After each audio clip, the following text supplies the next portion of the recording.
Okay, so part two of our evaluation documentation workflow, we ended on the assessment and plan of the PT diagnosis. What you will also see is that up here, there will be a patient IQ tab. When you click on the patient IQ, in this case, the patient is not linked to an episode of care, but typically this will have forms that the patient have filled out. Our forms will be in the form of an ODI, in this case, like an Oswestry disability index. It will also have their intake form. So when you click on this, you should be able to see this. It's possible that within the student, with because you're with the student profile within Epic, you may need to have a subsequent login. You may not have this tab.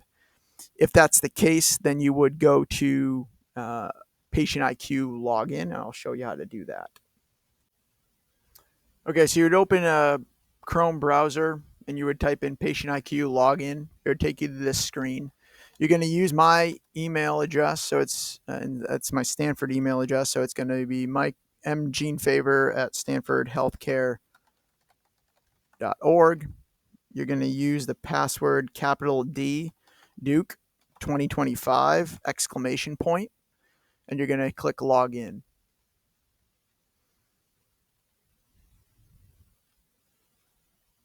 Okay, from here, it's just going to take you to the home screen, project, patients, calendar, reports. You're going to click on patients and you're going to or you could even actually click on calendar. Yeah, let's do that. So if you click on calendar, what you'll see is that it will, if you put in the provider, in this case, it's me. And obviously on this date, I have no patients scheduled, but typically you would see all patients for this day. And you can click on the calendar view, select the appropriate date, and the patient would come up. Use myself as an example. So you'd find the patient profile, you'd do forms. You would see the forms that have been filled out will have a numerical 1 next to it. So typically the patients will fill out at least 3 forms on initial eval. They will fill out actually 4. So the new patient visit is just like the patient form. You can see what this looks like by clicking on it, but really it's just a matter of like what body regions were selected as far as being painful or why they're coming in. The Stanford rehabilitation intake form is going to be valuable because it's their history of present illness, pain assessment, so on and so forth, which follows, and you'll see it in the Epic workspace, is that it's going to follow the subjective tab. The reason for coming into this is because it's going to allow you to capture the functional outcome measures or patient reported outcomes, whatever you want to call them. So the LEFS score, you would click on that. You would see the score down here. So the raw score is 66. That's a percentage of 82. And then you would also see their patient specific scale or functional scale. So you'd click on that and you would see the 3 things that are listed and their scores.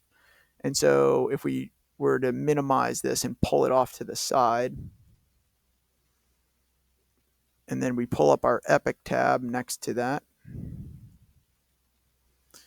you would put in the same, right? So your LEFS, you would put in the 62, and then you would put playing soccer, kicking and playing soccer, for instance.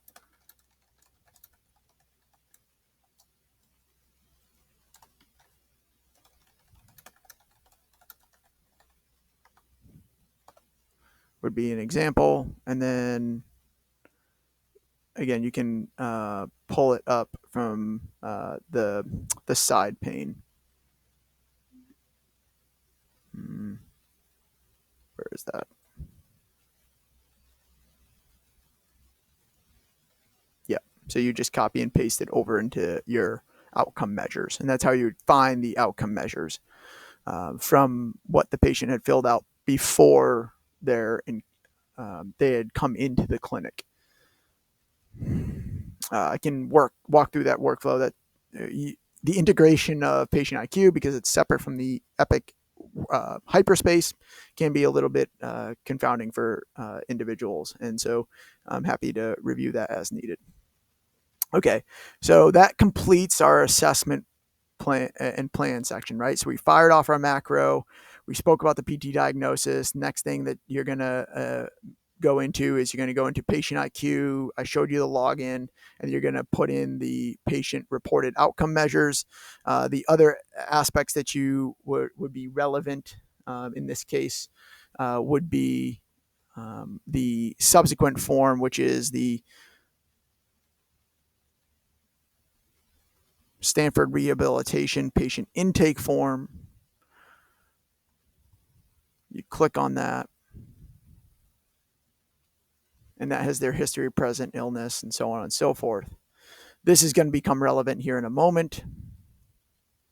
So next tab, again, we're just kind of following the tabs across. So again, goals, feel free to practice your goal writing. I consistently utilize a macro for the body region in question. And you need at least 2 short-term goals, and you need at least 3 long-term goals. I usually populate 5 in case the insurance company doesn't accept 1 or 2 of them. Because if you only do 3, which is required, and they don't accept one, well, then you're maybe denied off. Yeah, you may be denied by the third party because your documentation isn't meeting the necessary minimal requirements. Within the note writer tab, you will once again utilize the macros if you so choose, or you can write it out freehand. So my workflow is I fire off my subjective macro, which is just a general macro, not specific to a particular body region. And I would come in a sequential fashion. I would do their falls risk, and it asks you can either verbally ask the patient, but that's a little bit redundant because they have already filled this out. And at the bottom of their intake form, we have falls risk assessment. And so if we drag this over, you can see that in this case, it was no, no, no. You click all those, hit accept. Next is precautions. If there's any precautions for this patient. So for instance, I usually will go to my reports tab on the sidebar, hit medical history, and look at the problems list. There I will type in my precautions. So in this case, this person has, so you can either copy and paste it or you can free type it. I'll just free type it for the moment. Diabetes, type 2, and hypertension, and hit accept. Learning needs assessment. We do this for every patient that comes in. So you go to create new, say there's no barriers. If there's a language barrier, you could certainly put language. If English wasn't their first language, they speak English and they like multiple forms of information. And that information is also within the intake form that I showed you through Patient IQ. You will just hit the X and navigate out of this once you've established that. And so you're just kind of walking yourself down from top of the page and so on and so forth. Chief complaint is low back pain, lumbar spine pain, or chronic. So usually this mimics the ICD-10 codes of chronic low back pain without sciatica. The date of onset, I usually put it in as the referral. Say it was 5/1/2025. Mechanism of injury, I pre-automated to say insidious onset with no specific identifiables. But again, you have the option to pull it in from their intake. So like briefly describe how your symptoms started. So I could hit Control A and then Control paste, and I'd paste it right into that. So it'd be copy that, boom.